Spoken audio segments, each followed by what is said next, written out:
And without any further ado, may I welcome Charles Martin.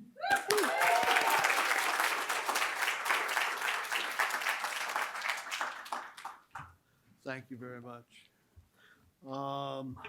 The title of my paper is On Dropping the Phonic and Semantic Shoe. My title was I came up with the title before I wrote the essay.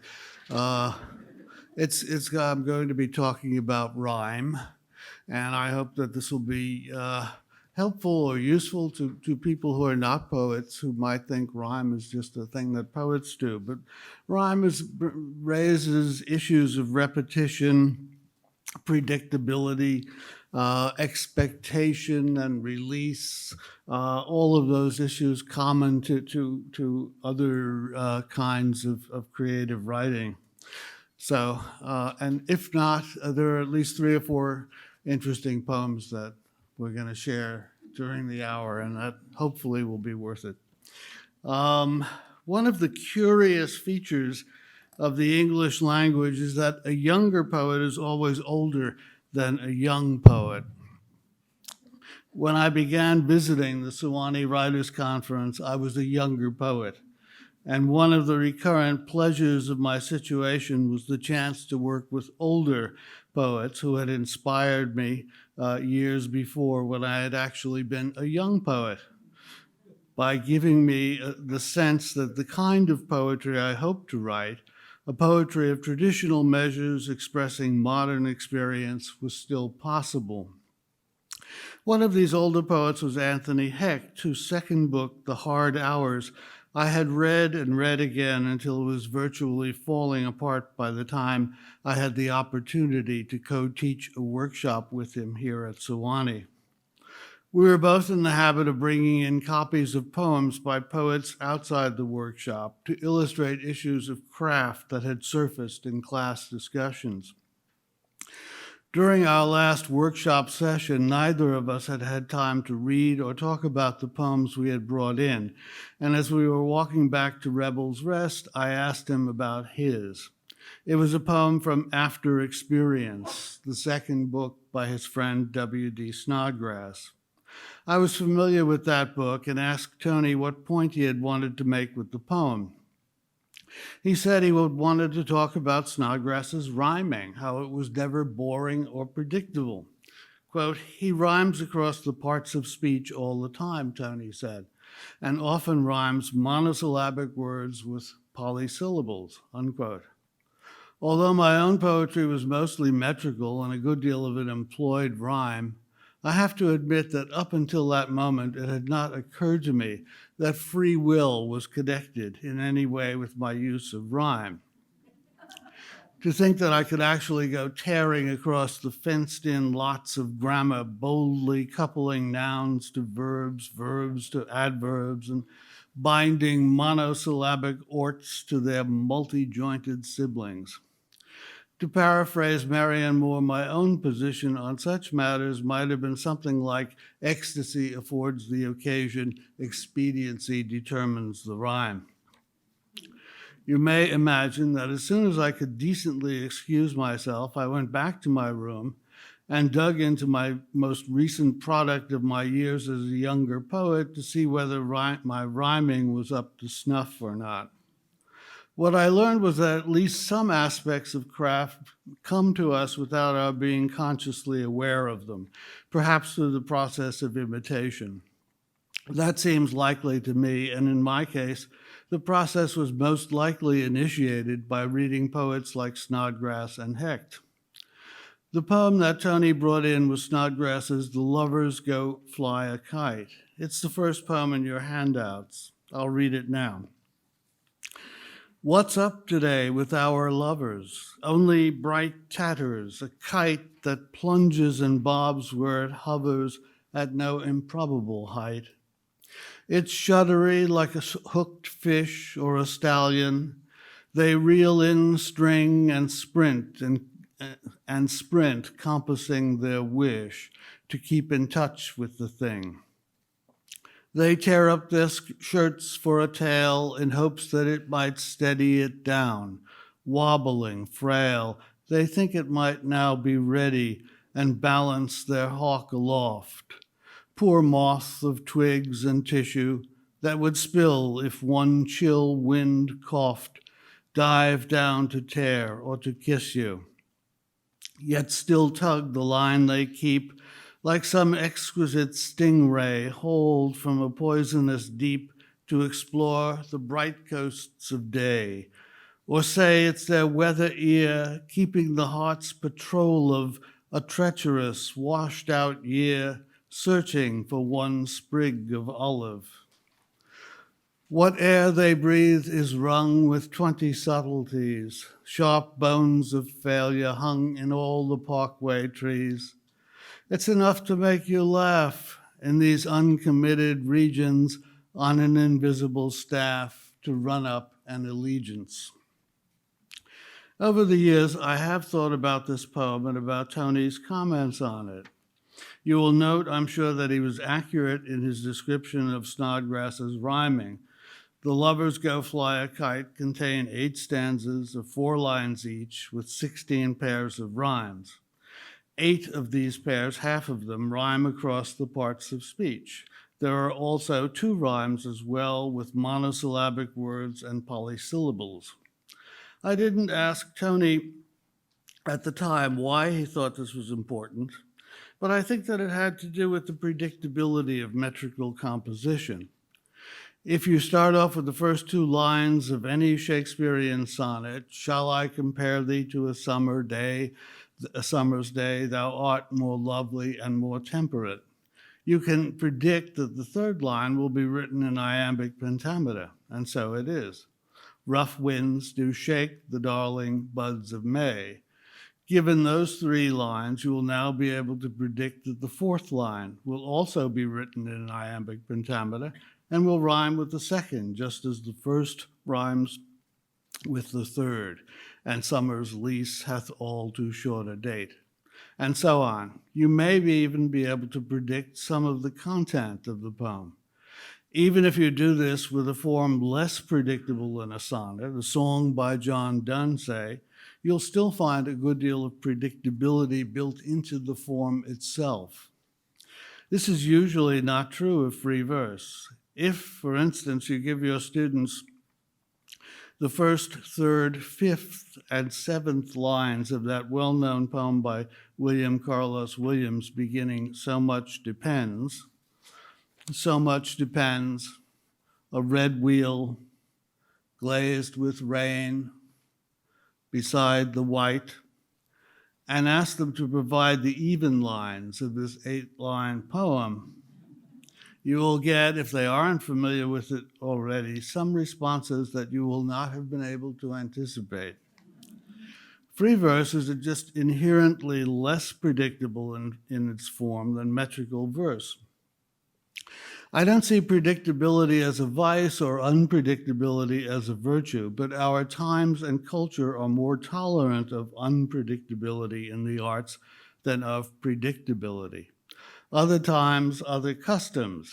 In the 18th century, the expectations of an audience were there to be satisfied, and it was good for an art of predictable conclusions. It was the age of the heroic couplet. Rhymed couplets, like those of Alexander Pope, often begin with an aphorism that few would doubt. True wit is nature to advantage dressed, and then heard the reader past a reassuring notion, what oft was thought, on the way to an inevitable conclusion, but ne'er so well expressed. But Snodgrass did not set out to write a poem condensing a world of experience into a rhyming aphorism. The Lovers Go Fly a Kite would seem to be about unpredictability, the difficulty of sustaining human relationships, even unto its title, which on the one hand points to an innocent outdoor activity, but on the other hand embeds a mild but discouraging command. Where I grew up, go fly a kite was synonymous with get out of here, scram.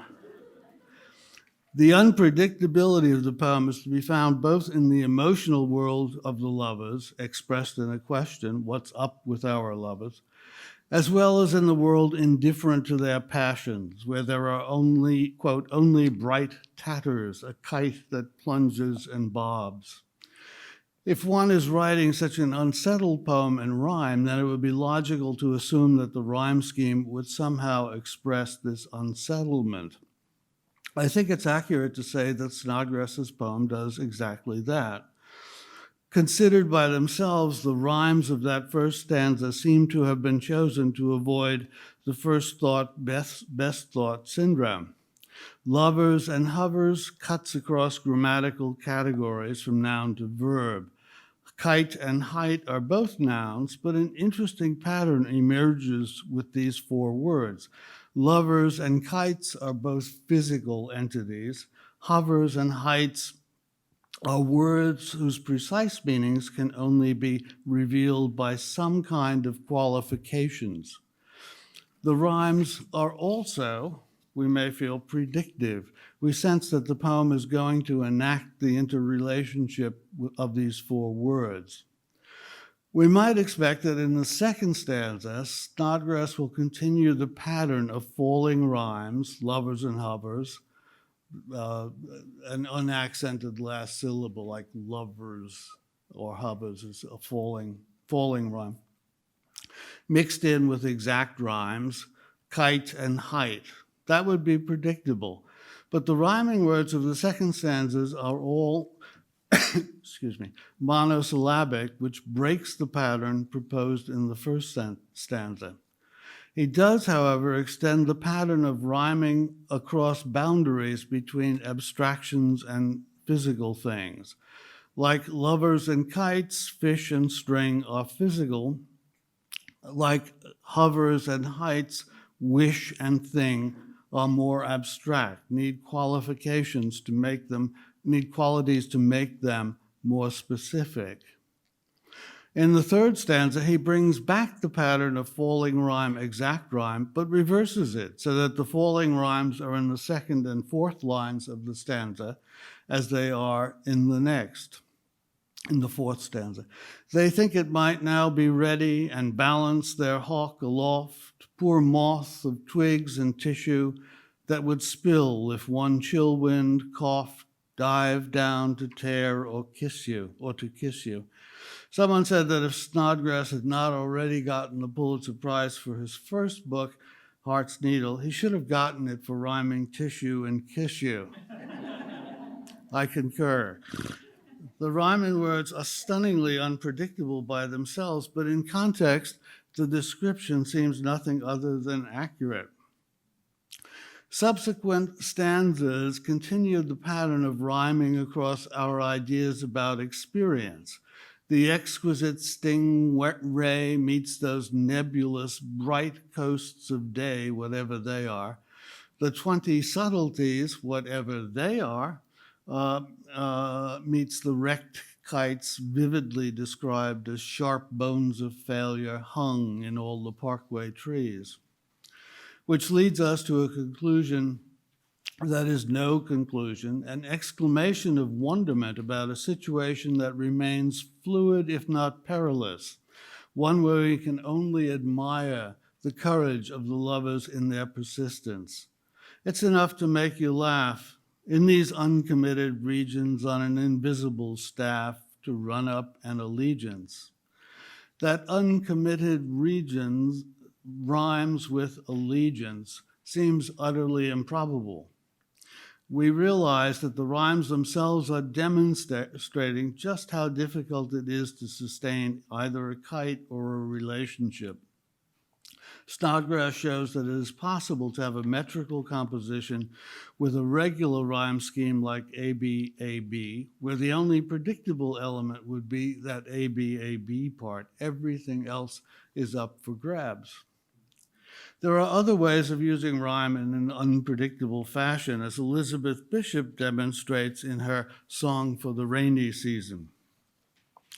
I think I've just included the first two stanzas in the handout.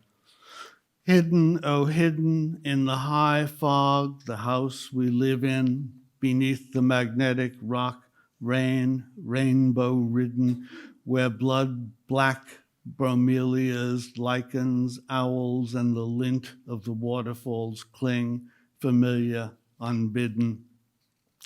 In a dim age of water, the brook sings loud from a rib cage of giant fern. Vapor climbs up the thick growth effortlessly, turns back, holding them both, house and rock in a private cloud. Much of the predictability of rhyme comes from our knowing two things. What kind of rhyme has the poet chosen to employ, and what kind of rhyme scheme? If both are variable, as here in Elizabeth Bishop's accentual free verse, another source of unpredictability, the mixture of exact rhymes, falling rhymes, and near rhymes, as well as the fact that the rhymes don't repeat in the same order in subsequent stanzas, make for a great deal of unpredictability, as Bishop no doubt intended. As I suggested before with Snodgrass, a consideration of the rhyming words by themselves may make them seem more unpredictable than they are in context. In a game of bourrime, meaning end rhymes, where you are given a list of rhyme words and asked to compose a poem with them, it becomes obvious pretty quickly that all sorts of possibilities exist. On the next page is a poem which has been blocked out except for the rhyming words. It's a real poem, not one that I've made up. And if you recognize it, as some people in the audience I'm sure will, don't give away the game. The rhyming words are seemed, steer, dreamed, fear, death, thanks, breath, flanks, night through, rain, my view, main, ease, trot, vacancies, not, thin, smoke, in, awoke, back, stands, lack, hands, think at all, drink a stall. Well, I think it'll be clear even from a first reading that, first of all, the rhymes are not as evasive here as they are in the Snodgrass poem. They seem much more direct, more predictive, less ironical.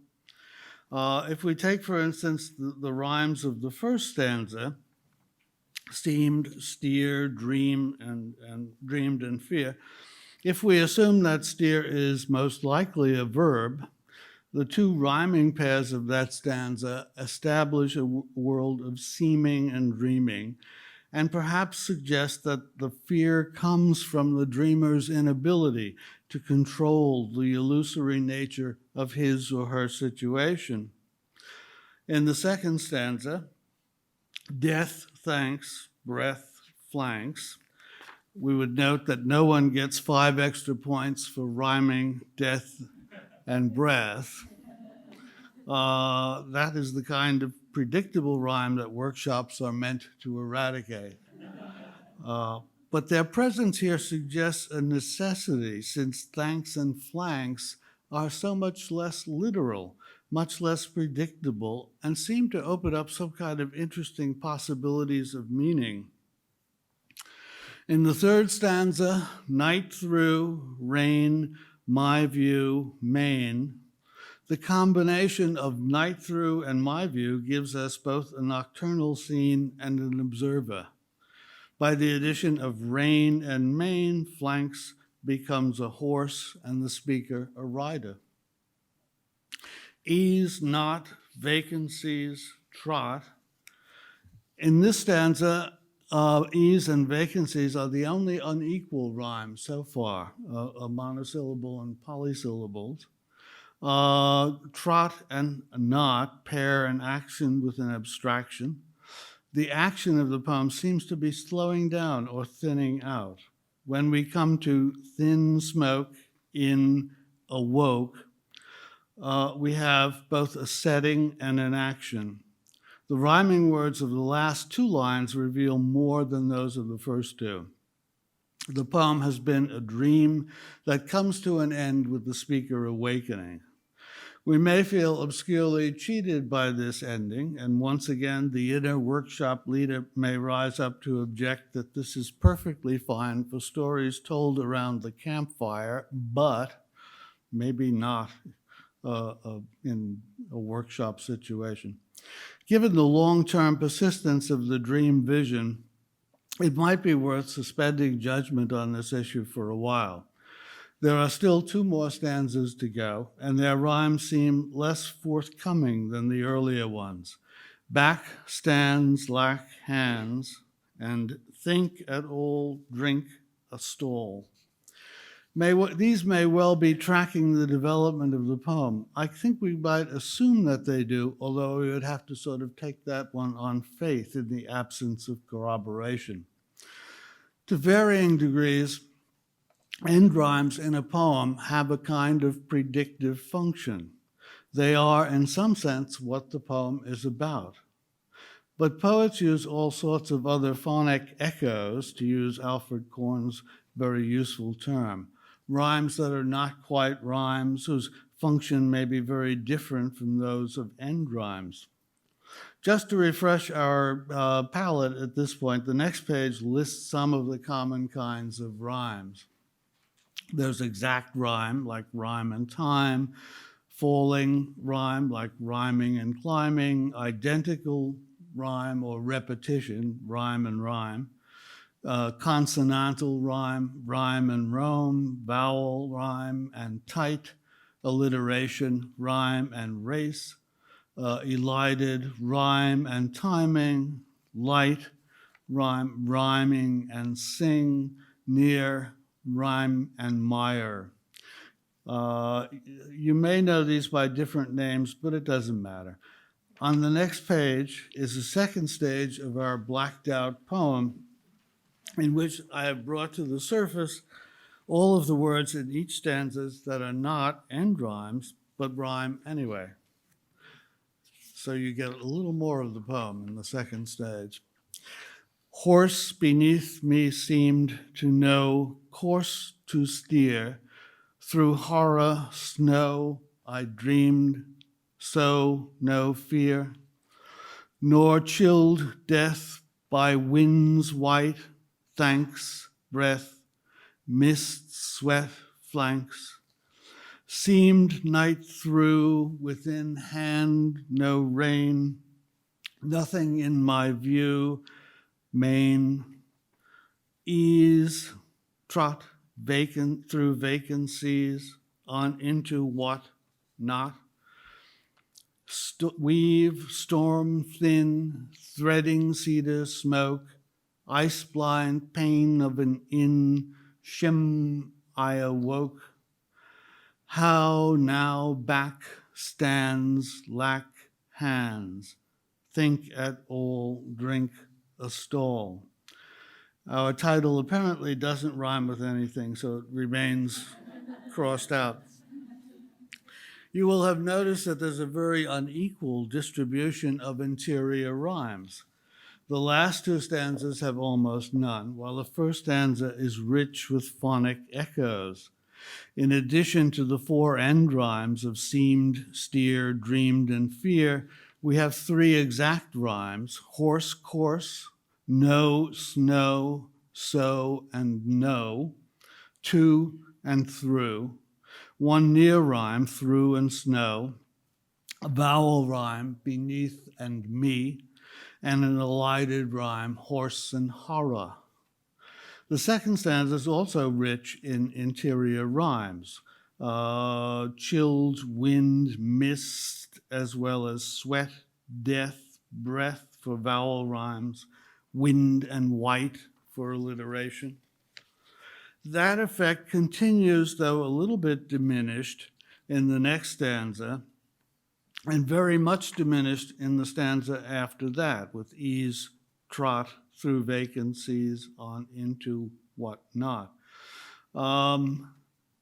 There are a few more echoes coming in the next stanza, and then again, nothing at all. The last 2 stanzas show a very sharp falling off of these internal echoes, almost nothing. I think we have a pretty clear pattern here. The poet uses end rhyme consistently and predictively to track the action of the poem. He also uses internal rhymes of various kinds, unequally distributed throughout the poem. Why?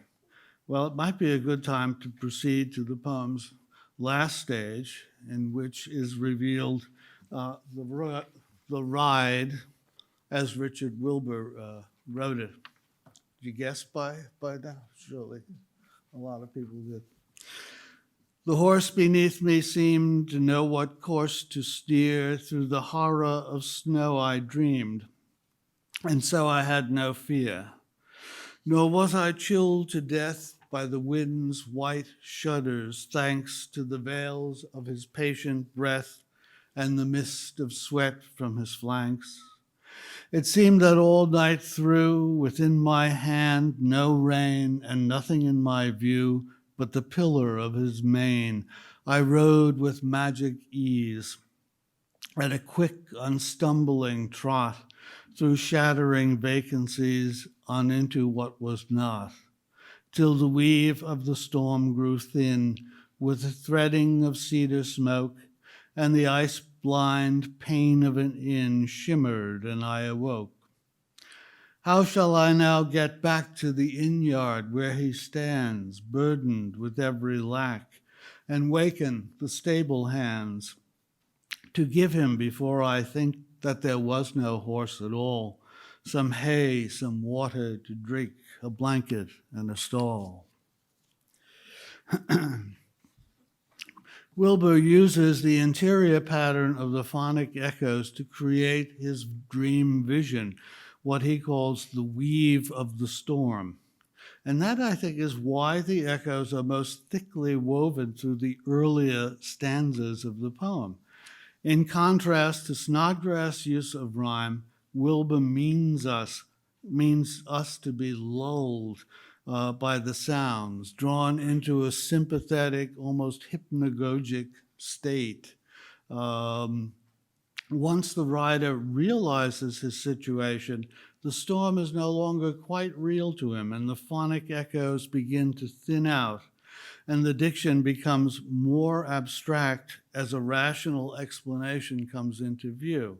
I rode with magic ease at a quick, unstumbling trot through shattering vacancies on into what was not. The echoes disappear as consciousness returns, still holding in its grasp the outline of the dream and the desire to return to its situation and continue its unfinished business. Wilbur once asked what the poem was once asked what the poem was about, and he said, gratitude. End rhymes serve to mark the termination of a metrical line, and as such, they are not used very often in free verse. Interior rhymes, though, may abound. Here, for instance, is the first stanza of Elizabeth Bishop's Brazil, January 1, 1502.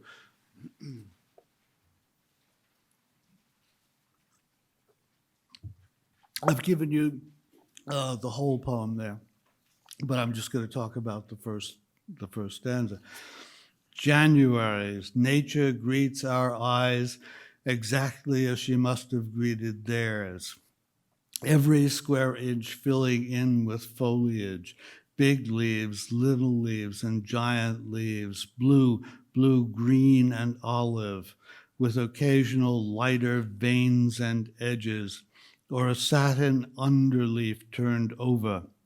Monster ferns in silver gray relief, and flowers too like giant water lilies up in the air, up rather in the eaves.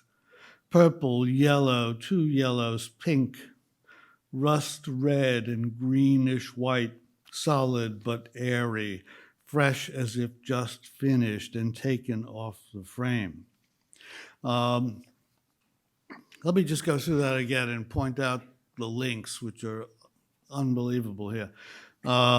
Nature greets our greets goes with greeted, eyes with theirs with square in the next line, inch filling in with foliage, foliage going with edges further down there.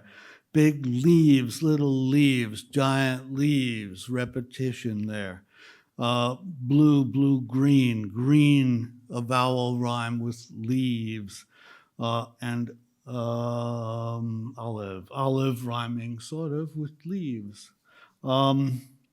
Things like under and turned over, monster ferns, stir in silver, gray relief, relief going with lilies and with leaves. Up in the air, up again, that repetition. In the eaves, eaves having a sort of rhyming connection with lilies. Purple, yellow, two yellows, pink, rust, red, alliteration, and greenish white, greenish and leaves.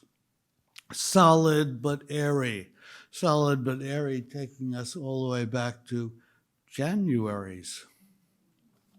Yeah, a neat rhyme there. Fresh is just finished and taken off the frame.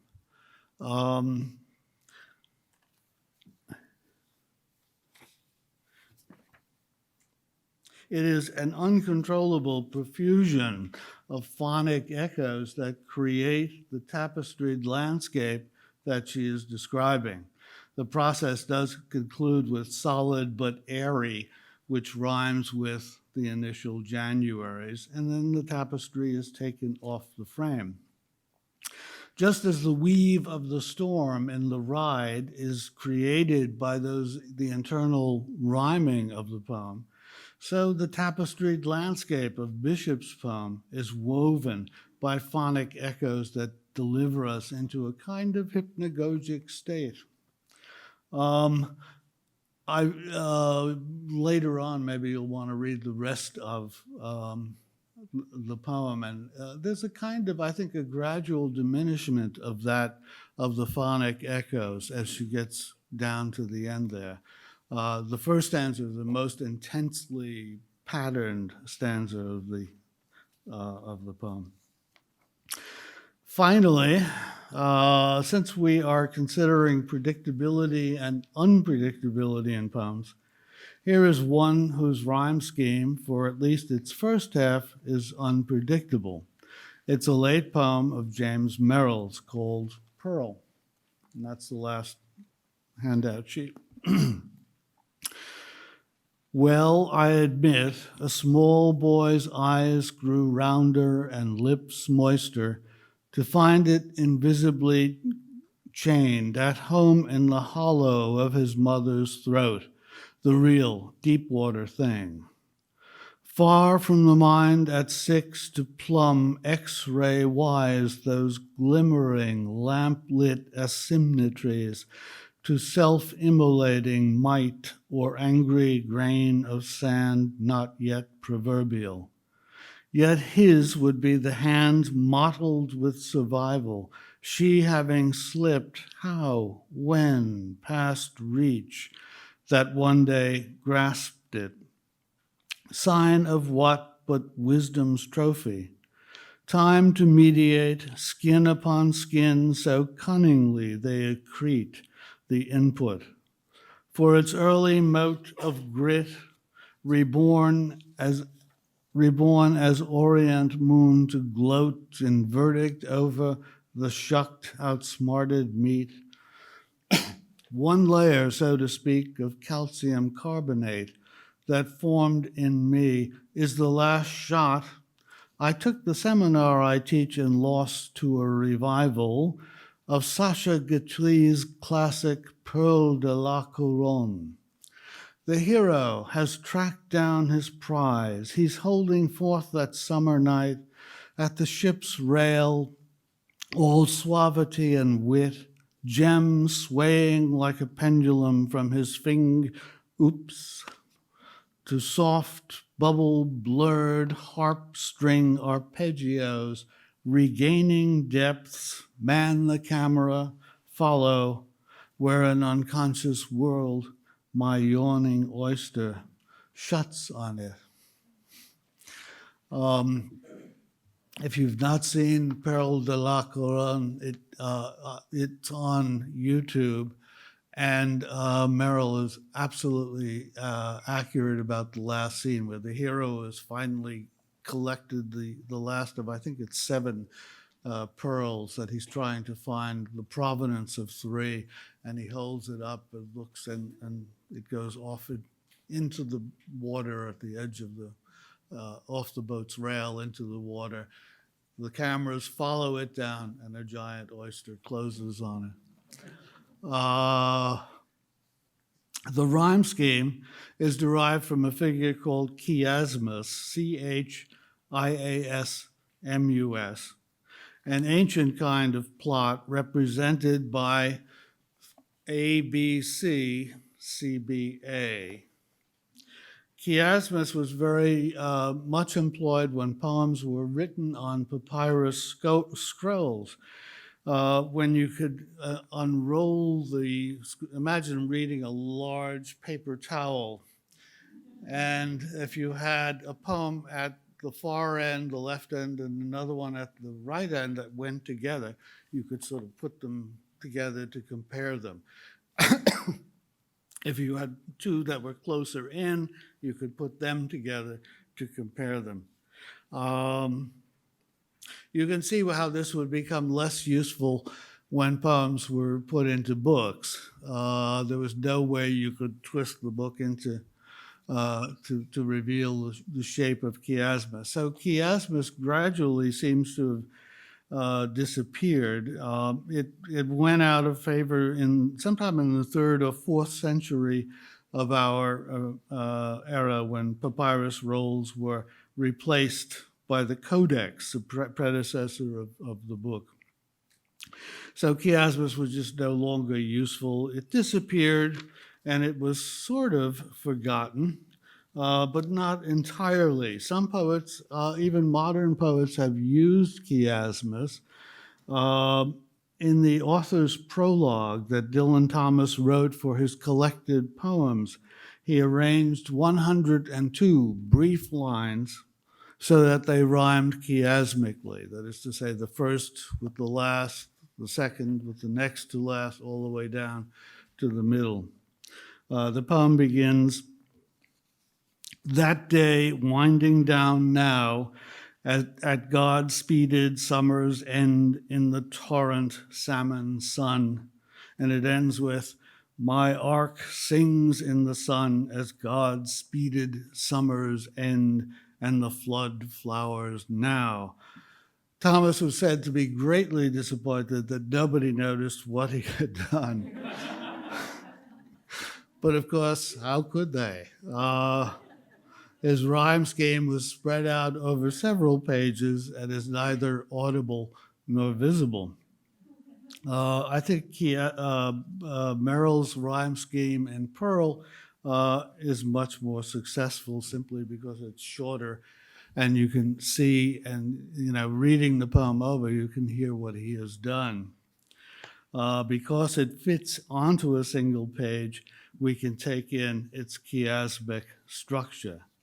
The pearl that once rested on his mother's throat came to him when she was lost in death, and is transformed into the pearl that is lost at the end of Sasha Guthrie's classic movie, whose last scene is described by Merrill with uncanny accuracy.